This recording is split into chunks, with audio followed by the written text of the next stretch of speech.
আমার নাম মিতালি। আমি সবসময় ভাবতাম রোমান্টিক গল্পগুলো কেবল বইতেই থাকে, কিন্তু সেদিন বৃষ্টির রাতে আমার ধারণা পাল্টে গিয়েছিল। বেশ কয়েকদিন ধরেই বৃষ্টি হচ্ছিল, আকাশ যেন সব দুঃখ উগরে দিচ্ছে। সেদিন রাতে আমার প্রিয় বইটা পড়ছিলাম, জানালার পাশে বসে। হঠাৎ কলিং বেলের আওয়াজ শুনে চমকে উঠলাম।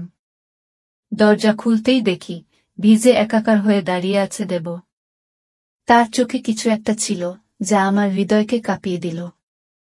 দেব আমার ছোটবেলার বন্ধু, কিন্তু সেই বন্ধুত্বের মধ্যেই কোথাও লুকিয়ে ছিল এক অজানা আকর্ষণ। দেব আমার দিকে তাকিয়ে মৃদু হাসল। ভিতরে আসতে বলবে না? আমি হাসি দিয়ে বললাম, এসো, আসো। ওর গায়ে তোয়ালে জড়িয়ে বসতে দিলাম। সেদিন আমরা অনেক কথা বললাম। বৃষ্টির শব্দে যেন আমাদের সব কথাই সুর পেয়ে গেল। একসময় বিদ্যুৎ চলে গেল। আমি মোমবাতি জ্বালাতে গিয়ে দেখি দেব আমার হাত ধরে ফেলেছে। তার চোখে চোখ রেখে বলল, মিতালি, আজ আমি কিছু বলতে চাই। আমি একটু লজ্জা পেলাম। কি বলবে দেব? দেব কিছুক্ষণ চুপ থেকে আমার দিকে এগিয়ে এলো। আমার কাঁধে হাত রেখে বলল, তোমার কাছে সবসময় ভালো লেগেছে। জানো মিতালি, তোমাকে ছাড়া আমি কিছু ভাবতে পারি না।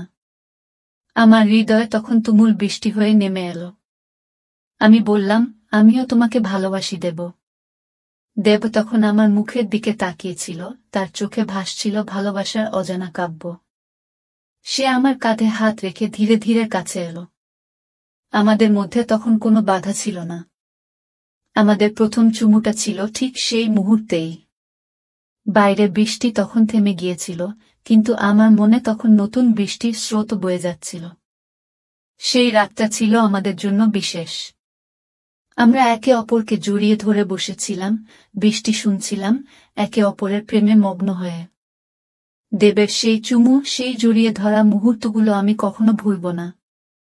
সেই রাত থেকেই আমাদের প্রেমের গল্প শুরু হলো, বৃষ্টির রাতে দেবের সাথে।